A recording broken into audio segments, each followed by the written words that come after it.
Kalau ada orang nanya kenapa kita harus berinvestasi, dulu aku bakal jelasin bahwa dulu uang dicetak pakai emas, sekarang udah cetak modal dengkul. Tapi penjelasan itu terlalu memakan banyak waktu, aku rasa. Jadi belakangan aku coba mikir, apa ya alasan aku berinvestasi dan belajar berinvestasi.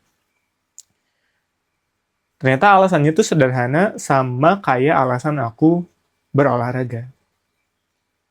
Kalau alasan aku berolahraga itu seandainya aku dikasih umur panjang, aku pengen jadi kakek yang bisa nyamperin cucu. Jadi kalau mau main sama cucu, nggak nunggu cucu aku yang nyamperin, tapi aku bisa nyamperin cucuku.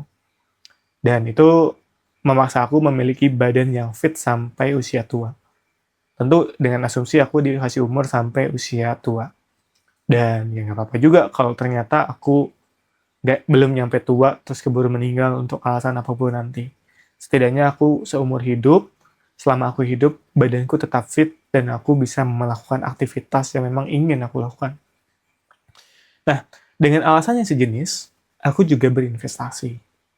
Aku sadar bahwa nggak selamanya aku muda, nggak selamanya tenagaku sebanyak saat ini, nggak selamanya kayak aku bisa begadang dan lain-lain, dan nggak selamanya juga barangkali pemasukan yang aku punya itu akan terus ada sampai aku tua.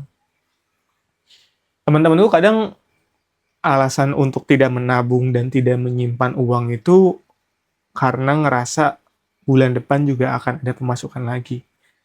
Dan argumen ini bisa keluar karena memang masih muda aja. Memang mungkin secara track record nggak kena PHK, belum ngalamin krisis, dan lain-lain. Nah, kalau aku mikirnya investasi itu apa ya?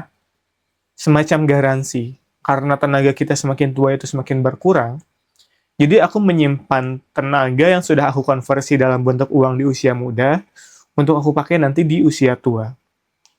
Karena dengan begitu, aku sudah memberi satu privilege kepada generasi selanjutnya, generasi keluargaku, anakku, untuk bisa maju tanpa hambatan.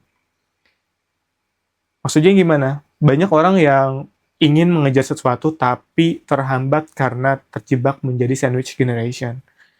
Dia memiliki tanggungan lebih banyak. Dia pengen mengambil resiko lebih tinggi tapi dia tahu bahwa dia juga tumpuan dari satu keluarga. Nah, dengan berinvestasi,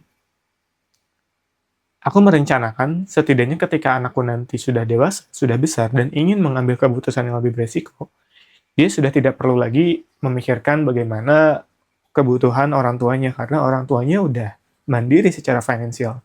Dan itu sudah jadi apa ya, advantage, udah jadi kelebihan untuk anakku nanti bisa mengejar apapun yang ingin dia kejar. Pun kasarannya dia nabung dan kemudian dia bangkrut, dia kasarannya masih bisa balik lagi ke rumahku.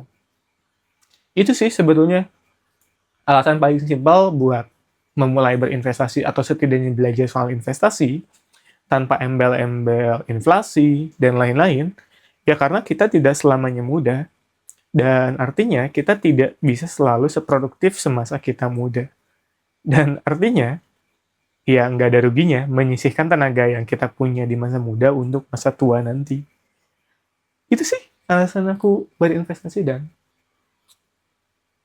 aku nggak tahu ya penjelasanku apa cukup baik atau enggak, tapi itu alasan aku berinvestasi. Semoga videonya bermanfaat. Sampai jumpa di video yang lainnya. Dadah.